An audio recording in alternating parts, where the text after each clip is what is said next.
Jake Morrison's day started like every other day aboard salvage station Echo 7. Coffee that tasted like recycled water, a breakfast bar that claimed to contain fruit but looked suspiciously like compressed cardboard, and the endless hum of machinery that kept their little corner of space from becoming a frozen tomb. As the station's chief maintenance engineer, Jake had grown used to the routine. Fix the air recyclers, patch the hull microfractures, and try not to think about how far they were from Earth. The alarm changed everything. The piercing wail of the emergency beacon cut through the morning calm like a plasma torch through steel.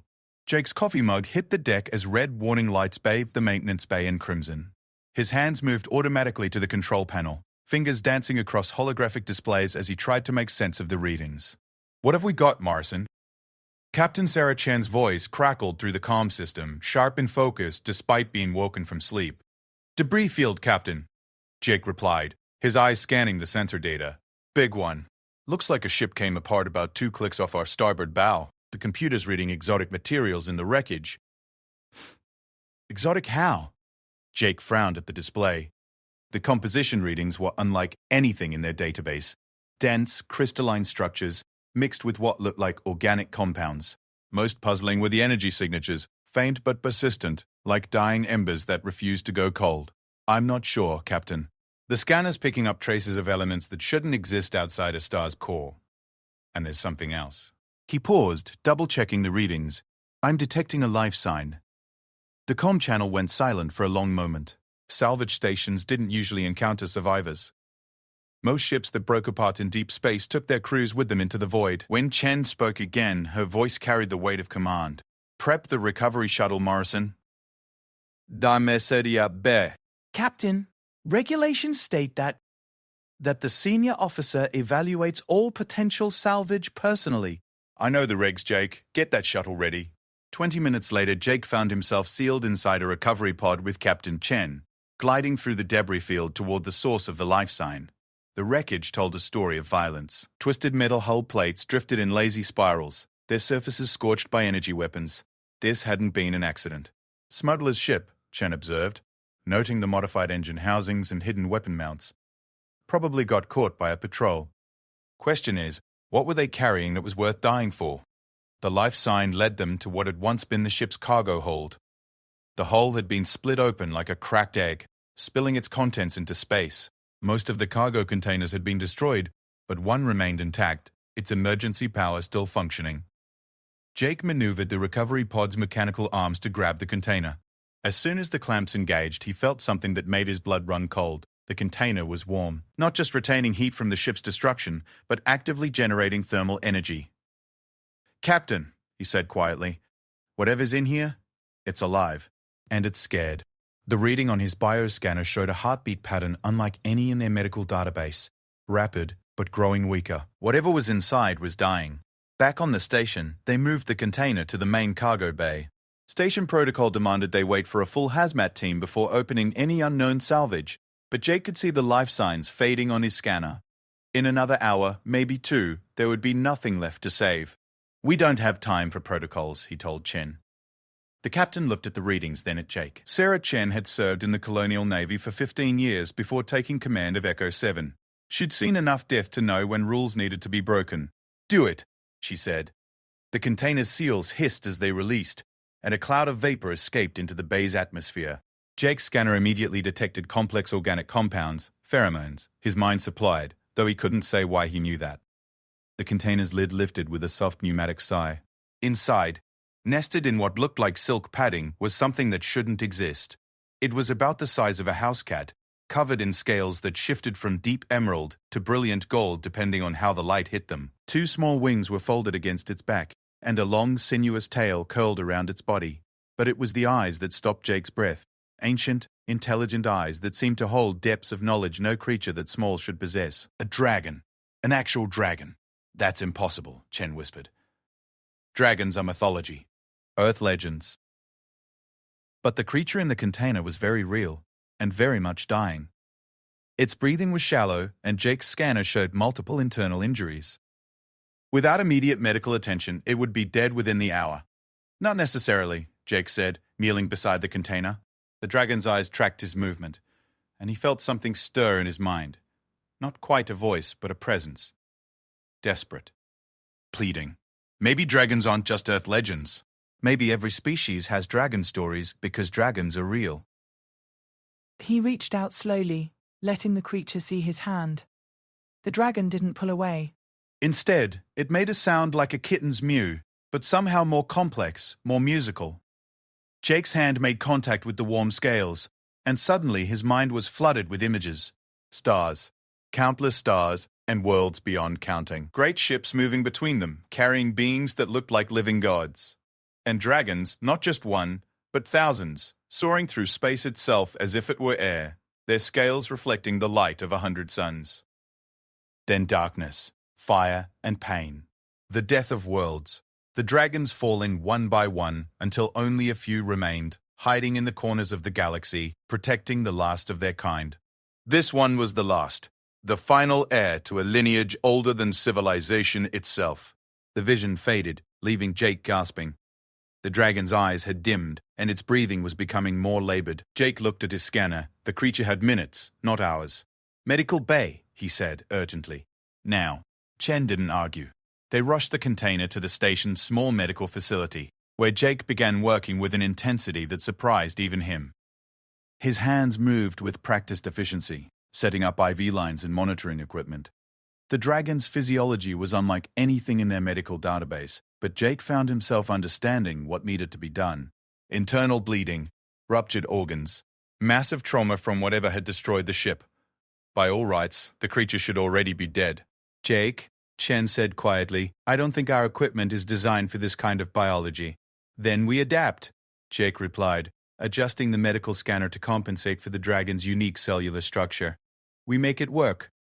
For the next 6 hours, Jake fought to save a creature that shouldn't exist. He used human medical techniques modified on the fly, guided by instincts he didn't fully understand. Chen assisted, following his instructions without question even when they seemed to make no sense. The dragon's condition stabilized just as Jake's strength gave out.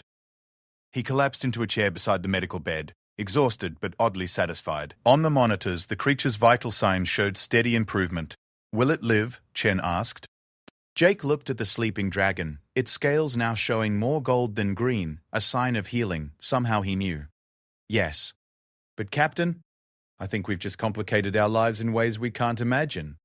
"How do you mean?" Before Jake could answer, the station's communications array came alive with an incoming transmission. The signal was like nothing they'd ever received. Complex, layered with harmonics that seemed to bypass their ears and speak directly to their minds.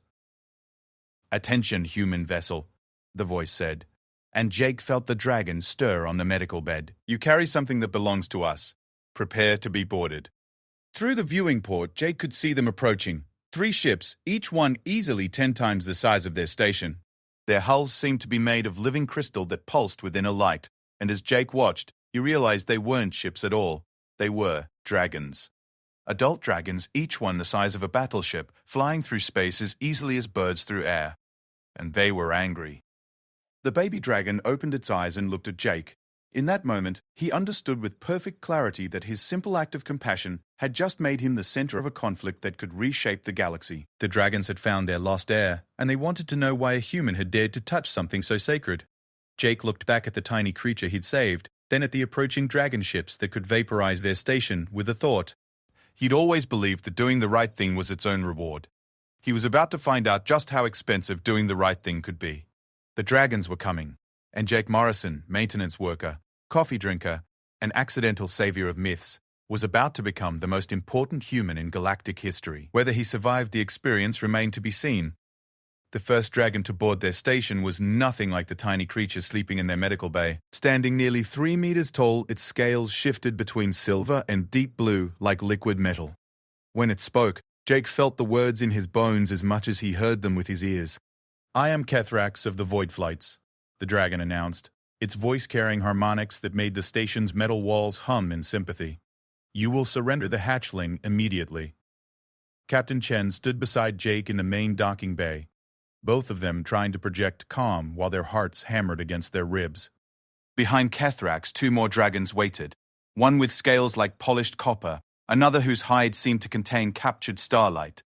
The bay, designed to accommodate standard cargo shuttles, felt impossibly small with three creatures that could probably tear the station apart with their claws. "The hatchling is injured," Jake said, stepping forward despite Chen's sharp look of warning. "It needs medical attention." Kethrak's head turned toward him, massive eyes focusing with predatory intensity. "You dare speak of medical attention? You are human. Your kind appeared in this galaxy barely 50,000 rotations ago. We have tended our young since before your son was born." "Maybe," Jake replied, fighting to keep his voice steady, "but right now, that hatchling is alive because of human medical equipment and human stubbornness. If you want to argue about it, we can do that after we make sure it survives." The silence that followed stretched so long that Jake began to wonder if he'd just signed his own death warrant. Kethrax moved closer, each step causing vibrations that Jake felt through the deck plating. The dragon's massive head came down to Jake's eye level, and he found himself staring into eyes that held the depth of cosmic voids. "You saved Zephyr," Kethrax said finally, and something in the dragon's tone had changed. "Why?" The question seemed simple, but Jake sensed layers of meaning beneath it. This wasn't just curiosity, it was a test. The wrong answer could mean the difference between first contact and first blood. "Because it needed saving," Jake said simply. "That's what humans do." The copper-scaled dragon made a sound that might have been laughter or skepticism. "Humans are known throughout this sector as merchants and scavengers. You claim territory that belongs to others and strip resources from worlds that were ancient when your species was crawling in mud. What you do is take."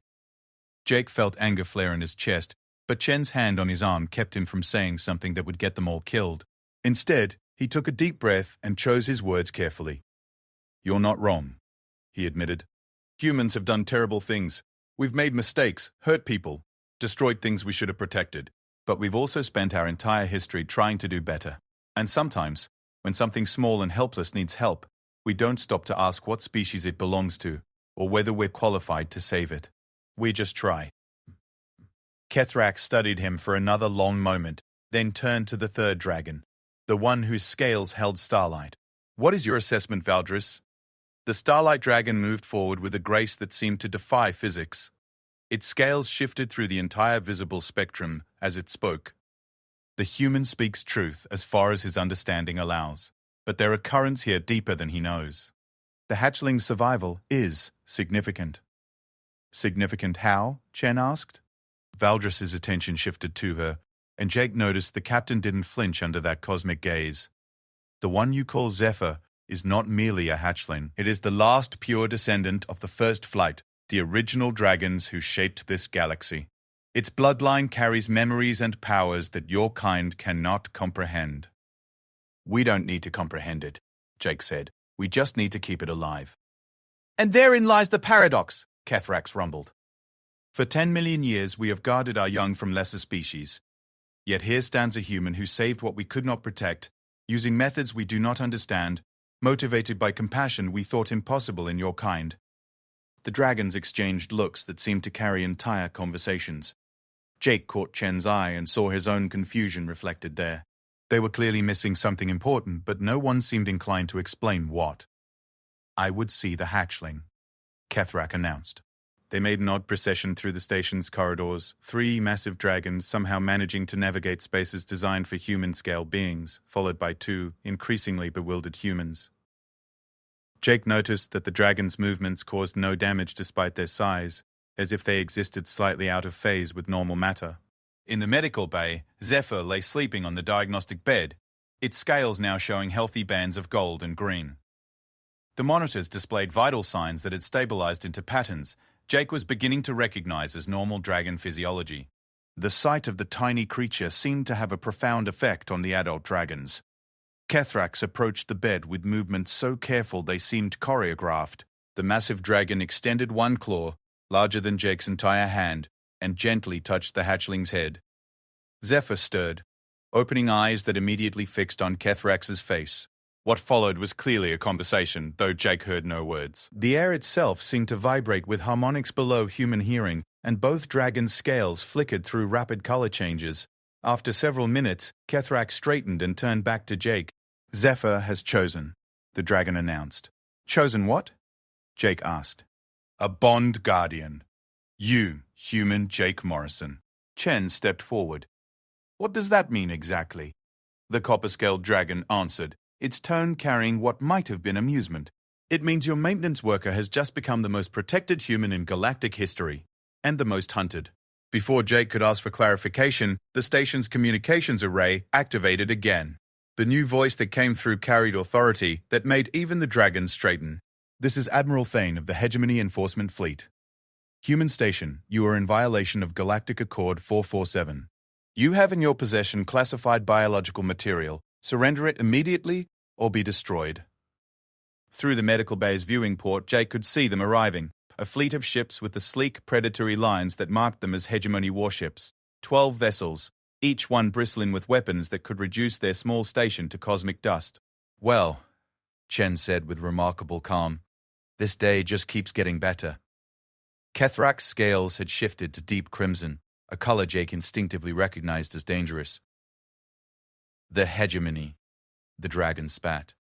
We should have expected them. Who are they? Jake asked. The current rulers of this galaxy, Valdris explained. A coalition of species that rose to power after the Dragon Wars. They have spent centuries ensuring that dragons remain myths and legends rather than living threats to their authority. And now? Chen asked.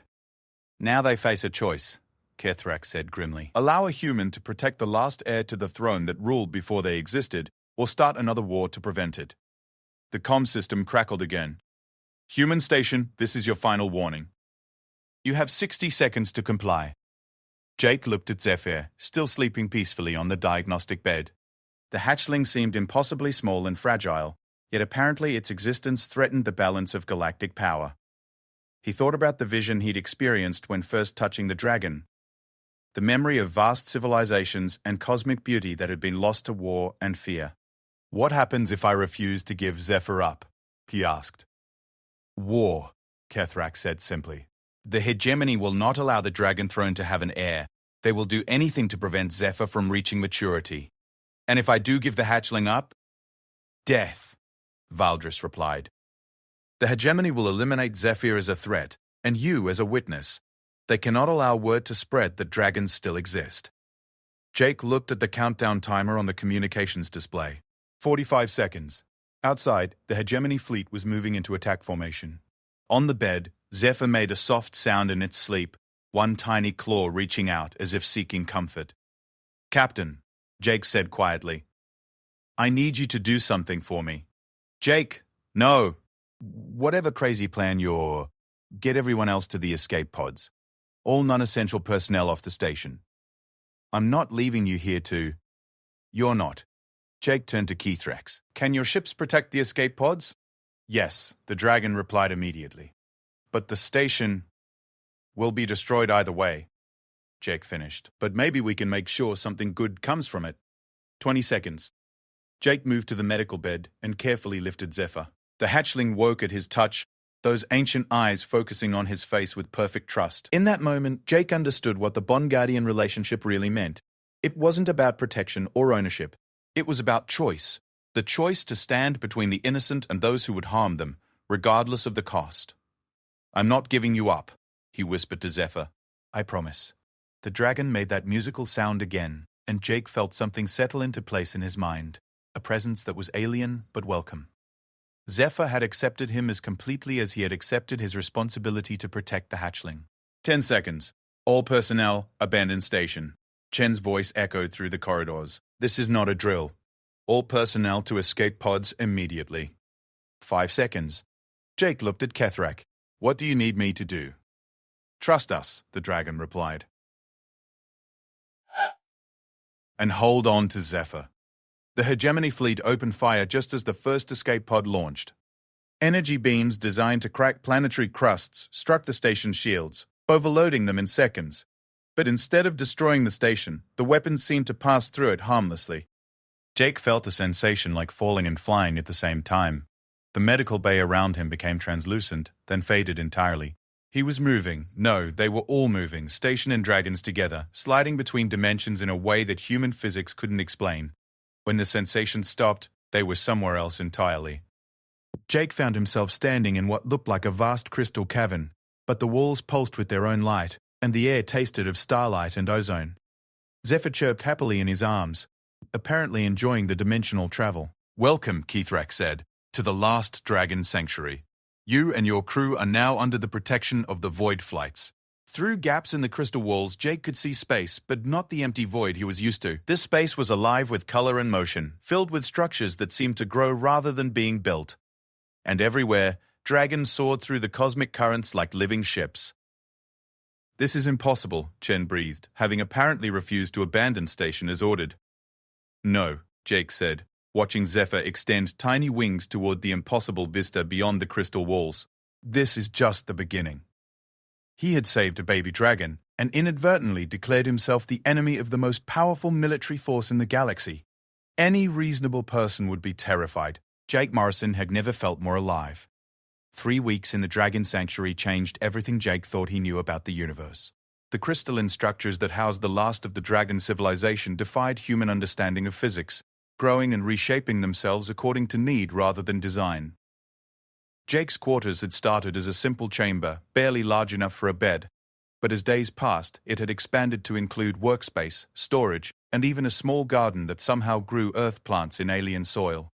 The sanctuary itself existed in what the dragons called folded space, a dimension parallel to normal reality where thoughts could influence matter and distance was more suggestion than law.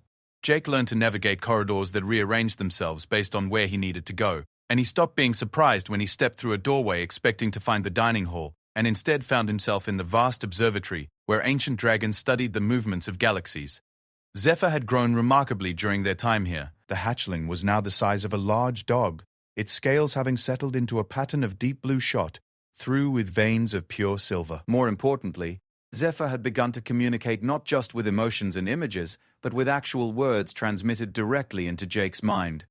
"The sanctuary remembers you," Zephyr said as they walked through the memorial garden where crystalline sculptures honored dragons who had died in the last war. "The walls whisper your name. They have never done this for any non-dragon." Jake paused beside a sculpture that depicted a dragon in flight, its crystal form so lifelike it seemed ready to launch itself into the garden's artificial sky. "What do you mean, remembers me?" "The sanctuary is alive," Zephyr explained, hopping onto Jake's shoulder with the casual familiarity of a pet cat. "It was grown from the dreams of the first flight back when dragons were young. It learns from everything that happens within its walls, and it has decided you are interesting." "Great. I'm interesting to a living building." Zephyr's mental voice carried the dragon equivalent of laughter. "More than interesting, important. The sanctuary has begun showing memories to the elders. Memories of possible futures where dragons and humans work together instead of fighting or hiding from each other." This was news to Jake. In the 3 weeks since their arrival, he'd met dozens of dragons, from newly hatched youngsters to ancient beings whose scales had taken on the deep colors of nebulae. All had been courteous but distant, treating him with the kind of polite respect usually reserved for dangerous but necessary guests. "The elders don't trust humans," Jake observed. "They don't trust anyone," Zephyr corrected. "When you've watched civilizations rise and fall for millions of years, trust becomes a luxury you can't afford. But they're beginning to wonder if maybe they should try." They were interrupted by the arrival of Valdris, the starlight dragon whose scales reflected the spectrum of distant suns. The ancient being moved with liquid grace through the garden, its presence causing the crystal sculptures to chime softly in harmonious greeting. "Jake Morrison," Valdris said, the formal address making Jake straighten unconsciously. "The Council of Flights requests your presence." Jake had been dreading this moment. The Council of Flights was the governing body of dragon civilization, the beings who would decide whether humanity's first contact with dragons would end in alliance or annihilation. The fact that they wanted to see him personally suggested the conversation would be more consequential than comfortable. "What do they want to discuss?" Jake asked. "The future," Valdris replied simply. "Yours, Zephyr's, and the galaxy's." The council chamber was the heart of the sanctuary, a vast, spherical space lined with crystalline seats that accommodated dragons of every size and age. As Jake entered, he felt the weight of hundreds of ancient gazes settling on him. Dragons who had witnessed the birth of stars sat in judgment, their combined presence creating a psychic pressure that made his head ring. At the center of the chamber, on a dais that seemed to be carved from a single enormous crystal, sat 5 dragons whose mere existence radiated power. These were the flight leaders, the eldest and most powerful of their kind. When they spoke, reality itself seemed to listen. Human Jake Morrison, the central figure, intoned its voice carrying harmonics that made the chamber's walls sing in response. You have bonded with the last heir of the first flight. This action has consequences that reach beyond your understanding. Jake felt Zephyr press closer against his side, offering silent support. The hatchling had insisted on coming to the council meeting despite Jake's protests, claiming it was both our futures being decided. I understand that Zephyr is important, Jake said, his voice sounding thin in the vast space. But I didn't bond with it because of politics or prophecy. I did it because it needed help. And therein lies the paradox that has occupied our thoughts for these past days. Another council member spoke, this one with scales like polished obsidian. For 60,000 years, we have hidden from the younger races, believing that contact would lead only to exploitation and war. Yet you, representative of the most acquisitive species we have encountered, showed compassion without expectation of reward. Humans aren't acquisitive, Jake protested. Well, some are, but your species has claimed 17 systems in the past century, the obsidian dragon interrupted. You strip mine asteroids, terraform worlds without regard for existing ecosystems, and view every discovery as property to be exploited. How is this not acquisitive? Jake opened his mouth to argue, then stopped. The dragon wasn't wrong. Humanity's expansion through the galaxy had been driven by resource needs and territorial ambition, as much as by scientific curiosity. But that wasn't the whole story. You're right, he said finally. Humans take things. We've taken worlds, resources, territory that didn't belong to us. But we also give things back. We're the only species in the galaxy that actively seeks out other civilizations to trade with instead of conquer. We're the ones who created the Universal Translator Protocol so different species could communicate. We're the ones who established the Medical Emergency Response Treaties, all of which serve human interests, the Obsidian Dragon pointed out. So does everything every species does, Jake shot back, feeling his temper flare. You want to talk about exploitation? Dragons ruled this galaxy for millions of years. You had servants and subject races. You built an empire that spanned half the known universe. How is that different from what humans do? The silence that followed his outburst was so complete that Jake could hear his own heartbeat echoing off the crystal walls. He'd just accused the most powerful beings in the galaxy of hypocrisy, in their own council chamber, while surrounded by several hundred dragons who could incinerate him with a thought. Maybe this hadn't been his best moment. Then the central dragon did something Jake wasn't expecting. It laughed. The sound was like crystal bells mixed with distant thunder, and it carried such genuine amusement that Jake felt his anger drain away, replaced by confusion. You are correct, the dragon said, still chuckling. We did rule an empire, and we were not always benevolent rulers. The difference is that we learned from our mistakes. We withdrew from galactic politics not out of fear, but out of wisdom. We had become what we originally sought to prevent. Tyrants who believed our power gave us the right to control others. And now? Jake asked. Now we face a choice that will define the next age of galactic civilization, the central dragon replied. The hegemony has ruled through fear and military might for 1,000 years. They maintain order by suppressing anything that might threaten their authority, including the knowledge that dragons still exist. But their rule is failing. Valdris had moved to stand beside the council dais, its starlight scales flickering with patterns Jake was learning to recognize as urgent communication. The Outer Rim systems are in revolt, it reported. 3 more species have declared independence from hegemony authority in the past week alone. The enforcement fleets are spread too thin to maintain control. Civil war is coming, the Obsidian Dragon added. The galaxy will tear itself apart unless someone provides an alternative to hegemony rule. Jake was beginning to understand where this conversation was heading, and he didn't like it. You want dragons to rule again? No, the central dragon said firmly. We want dragons to guide. There is a difference. I don't understand. Zephyr stirred on Jake's shoulder, its mental voice clear in his mind. Tell them about the bond, Jake. Tell them what you feel when we're connected. Jake wasn't sure what Zephyr meant, but he'd learned to trust the hatchling's instincts. When Zephyr and I are bonded, I can feel more than just thoughts. I can sense emotions, intentions, needs. Not just Zephyr's, but anyone near us. It's like having access to a deeper level of understanding. The bond is not merely between you and Zephyr, the central dragon explained. It is a connection to the fundamental forces that bind all life together. The first flight called it the song of existence, the harmony that underlies all reality. Through your bond with Zephyr, you have become capable of hearing that song. What does that mean practically? It means, Valdris interjected, that you might be the key to preventing a galactic war. The central dragon gestured with one massive claw, and the chamber's crystal walls became transparent, revealing the vista of folded space beyond. Jake could see other dragon sanctuaries floating in the cosmic currents, dozens of them, each one housing the survivors of a civilization that had once spanned galaxies. "We have been in hiding for too long," the dragon said. "Our absence has allowed lesser beings to believe themselves the masters of creation. The time has come to return to the wider galaxy, but not as conquerors. As teachers and guides. And you want me to help with that? We want you to lead it." Jake stared at the dragon in shock. "I'm a maintenance engineer from a salvage station. I fix air recyclers and patch hull breaches.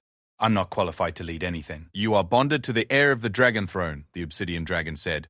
"That makes you more than qualified. It makes you necessary. I don't want to rule anyone." "Good," the central dragon replied. "Beings who desire power are rarely suitable to wield it, but you have demonstrated something more valuable than ambition. You have shown wisdom." "How is saving one injured hatchling wisdom?" "Because you saved Zephyr not for what it could do for you, but simply because it needed saving. That is the foundation of true leadership, the willingness to act for the benefit of others without expectation of reward." Jake felt overwhelmed by the scope of what was being asked of him. The dragons wanted him to become some kind of galactic ambassador, using his bond with Zephyr to help guide civilization away from war and toward cooperation. It was an impossible responsibility for someone who'd spent his adult life maintaining machinery in deep space. "What if I say no?" "Then you and Zephyr will remain here, safe and protected, while the galaxy tears itself apart in civil war," Valdris said simply. "That is your right. No one will force you to accept a burden you do not wish to carry." Jake looked around the crystal chamber at the assembled dragons, beings of immense power and ancient wisdom who were asking him, a human maintenance worker, to help them save galactic civilization. It was insane. It was impossible. It was the most important decision he would ever make. Zephyr's voice whispered in his mind, carrying absolute trust and confidence. "Whatever you choose, Jake, I'll be with you. But I think you already know what the right choice is." Jake closed his eyes and listened to the song of existence that Zephyr's bond had made audible. He could hear it now. The harmony that connected all living things, the rhythm that bound stars and planets and civilizations together in an intricate cosmic dance. And woven through it all, he could hear something else. The voices of billions of beings crying out for hope, for guidance, for someone to show them a better way. He opened his eyes and looked directly at the central dragon. "When do we start?" 6 months after accepting the responsibility he'd never wanted, Jake Morrison stood on the bridge of the most unusual ship in galactic history. The Harmony wasn't built so much as grown, its living crystal hull shaped by dragon song and human engineering into something that belonged to neither species, yet served both perfectly. Corridors that could reconfigure themselves based on need ran alongside traditional human-designed spaces. Dragon roosting areas opened onto human quarters designed for comfort rather than efficiency. Most remarkably, the ship was alive in a way that went beyond its organic components. The Harmony thought and felt and made decisions, guided by the collective consciousness of its mixed crew, but possessing a distinct personality that Jake was still learning to understand. When he placed his hand on the ship's neural interface, he could feel its contentment at being useful, its pride in its unique nature, and its absolute determination to protect those it carried. "Incoming transmission from the Kepler station," announced Tessa Park, the ship's communications officer. Jake had handpicked his human crew from volunteers who'd responded to the carefully worded recruitment messages sent throughout human space. They were explorers, diplomats, engineers, and scientists who'd abandoned conventional careers to join what most of the galaxy considered either humanity's greatest adventure or its most elaborate suicide mission. "Put it through," Jake said, settling into the captain's chair that had been grown rather than built, its crystal structure adapting to his physical and psychological comfort needs. The main viewer shimmered to life, revealing the worried face of Commander Lisa Rodriguez, the ranking human officer at Kepler Station. Behind her, Jake could see the bustling activity of a major trade hub, humans, centaurans, vegan merchants, and a dozen other species conducting the business that kept the outer rim systems functioning. "Jake, thank God you're in range," Rodriguez said without preamble. "We've got a situation developing here. 3 hegemony cruisers dropped out of hyperspace 4 hours ago, and they're demanding we turn over our alien sympathizers for processing." Jake felt Zephyr stir from where the dragon was coiled around his chair. In the months since leaving the sanctuary, Zephyr had grown to the size of a small horse, its scales now displaying the full spectrum of colors that marked a mature dragon. More importantly, the bond between them had deepened to the point where Jake sometimes wasn't sure where his thoughts ended and Zephyr's began. "How many people are we talking about?" Jake asked. 47 humans and 36 Centaurans who've publicly supported the Alliance, Rodriguez replied. Plus their families. The hegemony is calling them traitors to galactic stability. The Alliance. Jake still felt strange hearing it referred to so casually. What had started as a desperate attempt to prevent galactic war had somehow evolved into the fastest-growing political movement in centuries. Worlds that had chafed under hegemony rule were declaring independence and requesting Alliance protection. Species that had been forced into client status were asserting their rights as sovereign civilizations. And at the center of it all, a human maintenance worker and his dragon companion were somehow holding together a coalition that shouldn't have been possible. "What's your defensive capability?" Jake asked. 2 patrol ships and a cargo hauler with mining lasers, Rodriguez said grimly. "Against hegemony cruisers, we might as well throw rocks." Jake looked around the Harmony's bridge at his mixed crew. Kethrax occupied a specially designed station that allowed the massive dragon to interface with the ship's tactical systems. Dr. Sarah Chen, formerly captain of salvage station Echo 7, served as his executive officer, bringing hard-won experience from humanity's frontier expansion. Valdris monitored long-range communications from a crystalline alcove that somehow existed in multiple dimensions simultaneously, allowing the Starlight Dragon to maintain contact with dragon sanctuaries throughout the galaxy. Kethrax, Jake said, "What's our ETA to Kepler?" 4 hours at maximum fold, the dragon replied, its claws dancing across crystalline control surfaces that responded to touch, thought, and emotional state simultaneously. "But Jake, 1 ship against 3 hegemony cruisers." "Won't be 1 ship," Jake finished. "Valdris, contact the Freelancer Coalition. Tell them we're calling in that favor they owe us. Then reach out to the vegan trade guilds. They've got people at Kepler, and they don't like hegemony interference with commerce." "Already done," Valdris reported, its scales flickering through communication patterns too fast for human eyes to follow. "The Coalition is dispatching 6 ships, and the vegans are sending their trade protection squadron. But Jake, this feels like more than routine suppression of dissent. The hegemony is moving fast and hitting hard. Something has them spooked." Jake nodded grimly. Reports had been coming in from across the galaxy of increased hegemony activity. Enforcement fleets that had been pulled back to core worlds were suddenly deploying to the Outer Rim in force. Something had changed in the political calculus, but Jake couldn't figure out what. "Commander Rodriguez," he said, turning back to the viewer, "we're en route with reinforcements. Can you hold out for 4 hours?" "We'll have to," she replied. "Jake, there's something else. The hegemony commander is demanding to speak with you personally. He says he has a message from Admiral Thane." The name sent a chill down Jake's spine. Admiral Thane commanded the hegemony enforcement fleet, the force responsible for maintaining order throughout the galaxy's core worlds. More relevantly, he was the officer who tried to destroy salvage station Echo 7 to recover Zephyr. If Thane was personally involved in this operation, it meant the stakes were higher than a simple crackdown on dissidents. "I'll speak with him," Jake decided. The viewer flickered, and Commander Rodriguez was replaced by the stern face of a hegemony officer. Jake recognized the species. Altarian, with the distinctive ridge of bone that ran from forehead to the back of the skull, and the golden eyes that never seemed to blink. The rank insignia on his uniform marked him as a fleet captain. But something in his bearings suggested he was used to being obeyed without question. "So," the captain said, his voice carrying the universal translator's metallic undertone, "you are the famous Jake Morrison, the human who thinks he can reshape galactic civilization with the help of mythical creatures." "I'm the human who saved an injured hatchling and ended up in more trouble than I bargained for," Jake replied. "What do you want, Captain?" "What I want is irrelevant. I carry a message from Admiral Thane." The captain's expression grew even more severe. "The Hegemony Council has voted. The Alliance is declared a terrorist organization, and all worlds harboring Alliance sympathizers are subject to immediate military intervention. You have 72 standard hours to surrender yourself and your dragon to hegemony authorities, or we begin systematic bombardment of Alliance-affiliated worlds." Jake felt the temperature on the bridge drop several degrees as Kethrak's emotional state influenced the ship's environmental systems. Valdris's scales had shifted to the deep red that signaled combat readiness, and even Zephyr was growling low in its throat, a sound that vibrated through the ship's hull like distant thunder. "You're threatening to commit genocide," Jake said quietly. I am offering you the opportunity to prevent it, the captain corrected. The hegemony has maintained galactic peace for 1,000 years. We will not allow that peace to be shattered by one human's delusions of grandeur and his pet monster.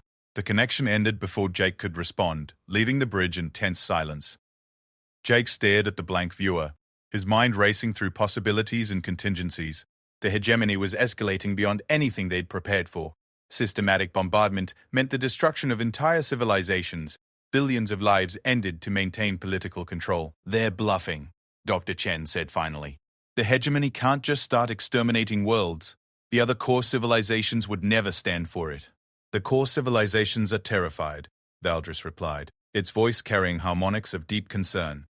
Reports from the Dragon Sanctuaries indicate massive military buildup throughout hegemony space. This isn't about maintaining order anymore. This is about survival, theirs and ours. Jake activated the ship's internal communications system, opening a channel to all departments. All hands, this is the captain. We've just received confirmation that the hegemony considers the Alliance an existential threat. They're preparing for total war. I want department heads in the main conference room in 10 minutes. We need to decide how we're going to respond. The conference room was another marvel of combined human and dragon design, a circular space where beings of radically different sizes and needs could meet as equals. Jake took his place at the curved table that adjusted its height and configuration based on who was seated where, while Zephyr coiled comfortably around his chair. Around the table sat the beings who'd become his closest advisors and friends over the past months. Dr. Chen represented the human perspective, her years of frontier command experience invaluable in planning operations across vast distances. Keithrak spoke for the combat-oriented dragons, his tactical knowledge spanning millennia of warfare. Valdris served as liaison to the elder dragons, beings whose wisdom came from watching civilizations rise and fall. Commander Martinez represented the human military volunteers who'd joined the Alliance fleet, while Ambassador Tara brought the perspective of the non-aligned species who'd thrown their support behind the Alliance cause. The situation is simple, Jake began. The hegemony has decided we're too dangerous to ignore. They're prepared to commit atrocities to eliminate us. The question is, what do we do about it? We fight, Kethrak said immediately. The Alliance fleet has grown to over 200 ships. We have Dragon Sanctuaries that can provide mobile bases of operation. We make them pay for every world they threaten. And watch billions die in the crossfire, Dr. Chen countered. We can't match the hegemony ship for ship. If this becomes a straight military confrontation, we lose. Then what do you suggest? Martinez asked. Surrender? Let them execute Jake and Zephyr as examples. I suggest we remember why the Alliance exists in the first place, Ambassador Tarara interjected. The vegan diplomat's feathered crest was raised in agitation, a sign of stress in her species. We formed this coalition to provide an alternative to rule through force. If we respond to the hegemony's threats with violence, we become what we're fighting against. Jake listened to the arguments flowing around the table, feeling the weight of impossible choices settling on his shoulders. Every option seemed to lead to tragedy. Surrender meant abandoning everyone who'd believed in the Alliance's vision, while resistance meant a war that could devastate the galaxy. Zephyr's voice whispered in his mind, carrying calm certainty. There's another way, Jake. The bonds we've formed aren't just between us. They connect everyone who's truly committed to the Alliance cause. Show them. Jake wasn't sure what Zephyr meant until he opened himself fully to their bond, letting his awareness expand beyond his immediate surroundings. Suddenly he could feel them. Thousands of beings across hundreds of worlds, all connected by their shared commitment to something better than fear and oppression. Humans and centaurans and vegans and dozens of other species, their individual voices joining in a harmony that transcended biology and culture. The song of existence that he'd first heard in the Dragon Sanctuary had grown and spread, carried by everyone who'd experienced what true cooperation could accomplish. It wasn't telepathy exactly, more like an emotional resonance that allowed beings to understand each other at a fundamental level. I can feel them, he said aloud, his eyes still closed as he experienced the vast network of connections that had formed around the Alliance. Everyone who's ever worked together without fear or prejudice. Everyone who's chosen trust over suspicion. They're all connected now. He opened his eyes and looked around the table at his advisors. The hegemony rules through fear because they believe fear is the only force strong enough to unite different species. But they're wrong. We found something stronger. What are you thinking? Doctor, Chen asked. I'm thinking it's time to show the galaxy what the Alliance is really capable of. Not as a military force, but as something completely new in galactic history. Jake stood and moved to the conference room's central display, which could project holographic representations of galactic geography. With a gesture, he brought up the current political map: hegemony core worlds in red, alliance territories in blue, contested systems in yellow, and unaligned regions in neutral gray. The hegemony expects us to fight them on their terms, he said. Ship against ship, world against world, force against force. But what if we don't fight at all? What if we simply leave? The silence that followed was profound. Jake could see confusion and concern on the faces around the table, but also growing understanding as they began to grasp what he was proposing. Evacuation, Martinez asked finally. Migration, Jake corrected. The galaxy is vast and most of it is empty space. The dragons have been hiding in folded dimensions for centuries. What if we offered that same option to everyone who wants to escape hegemony control? You're talking about moving entire civilizations. Doctor, Chen said slowly. I'm talking about giving them the choice, Jake replied. Stay and submit to hegemony rule, or join us in building something new somewhere else. Let the hegemony keep their empire. We'll create our own. Valdris's scales had shifted through several color patterns as it processed the implications. The sanctuary spaces could be expanded, it said finally. The techniques exist to fold entire star systems out of normal space-time. The resources required would be enormous, but possible? Jake asked. Possible, the dragon confirmed, though it would require cooperation on a scale never before attempted. Every species working together, sharing knowledge and resources without reservation. Which is exactly what the Alliance is for, Jake said. We've spent months proving that different species can work together as equals. Now we put that cooperation to the ultimate test. Ambassador Tara's crest had lowered as her agitation transformed into excitement. A galaxy within a galaxy, she breathed. Hidden spaces where beings could live free of fear, developing their cultures and technologies without interference. The hegemony would never allow it, Martinez objected. The hegemony couldn't stop it, Kaithrax rumbled. The tactical implications clearly appealing to the warrior dragon. How do you attack an enemy that simply disappears? How do you control territory that no longer exists in normal space? Jake nodded. And once we've established the sanctuary systems, we keep the doors open. Anyone who wants to leave hegemony space can join us. Eventually, the hegemony will find themselves ruling over empty worlds, while free civilizations thrive in the spaces between reality. It's brilliant, Dr. Chen admitted, and completely insane. The logistics alone will be handled by beings who've been solving impossible problems for millions of years. Jake finished. The dragons have the knowledge. The Alliance has the motivation. And together we have something the hegemony has never faced, an enemy that refuses to be their enemy. He looked around the table one more time, seeing determination replacing doubt on every face. All in favor of Operation Exodus? The vote was unanimous. 4 hours later, the Harmony dropped out of fold space at the edge of the Kepler system to find the situation had changed dramatically. The 3 hegemony cruisers were still there, but they were now surrounded by over 50 Alliance ships, the largest fleet Jake had ever seen assembled under his command. Incoming transmission from the lead hegemony vessel, Tessa reported. Jake settled into his captain's chair, feeling Zephyr's reassuring presence as the dragon coiled around the seat. Put it through. The Altarian captain appeared on screen again, but his confident demeanor had been replaced by barely controlled anger. You cannot protect every system, Morrison. For every world you defend, 3 more will burn. I'm not going to defend every system, Captain, Jake replied calmly. I am going to offer them something better. The choice to be free. Free to die in the void between stars, the captain spat. Free to live without fear, Jake corrected. Free to grow and learn and become something greater than subjects in someone else's empire. Free to choose their own destiny. He stood, placing one hand on Zephyr's head as the dragon's scales shifted through the full spectrum of colors visible to human eyes. Around him, the Harmony's bridge crew, human and dragon, and half a dozen other species, worked together with the seamless coordination that had become the Alliance's signature. Captain, you can report to Admiral Thane that Jake Morrison refuses his ultimatum, but also tell him that in 72 hours, the Alliance will begin offering evacuation to any world that wants to join us. We're not going to fight the hegemony for control of this galaxy. We're going to build a better one. The transmission ended, leaving Jake alone with his thoughts and the weight of the promise he'd just made. In 3 days, they would begin the largest migration in galactic history.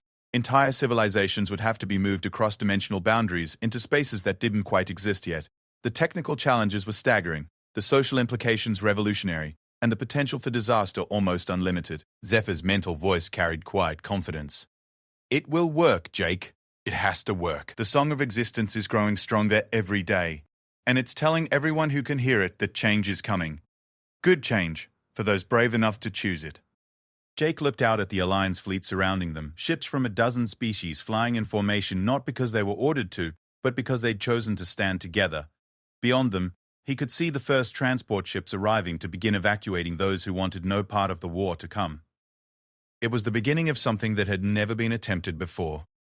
The peaceful creation of an entire civilization based on cooperation rather than domination. Whether it would succeed or fail, Jake couldn't say. But for the first time since this all began, he was absolutely certain they had to try. 2 years after the Great Migration began, Jake Morrison stood on an observation deck that shouldn't have existed, looking out at stars that occupied the same space as normal reality, but existed in a completely different dimension. The Sanctuary Galaxy, as the refugees had started calling their new home, was thriving beyond anyone's wildest dreams. Below him, the city of New Harmony stretched across the surface of a world that had been grown rather than terraformed. Dragon Songcraft had shaped continents and oceans according to the needs of its diverse inhabitants, while human engineering had provided the infrastructure to support a population of over 50 million beings from 200 different species. It was loud, chaotic, beautiful, and completely unprecedented in galactic history. Zephyr, now fully mature and magnificent in scales that held the deep blue of space, touched with silver starlight, perched beside him on the deck's crystalline railing. The dragon had grown to match Jake's height when standing upright, but preferred to remain at human scale during their casual conversations. "The Council of Worlds is asking for our response to the hegemony's latest proposal," Zephyr said, its mental voice carrying the easy familiarity of 2 years' constant companionship.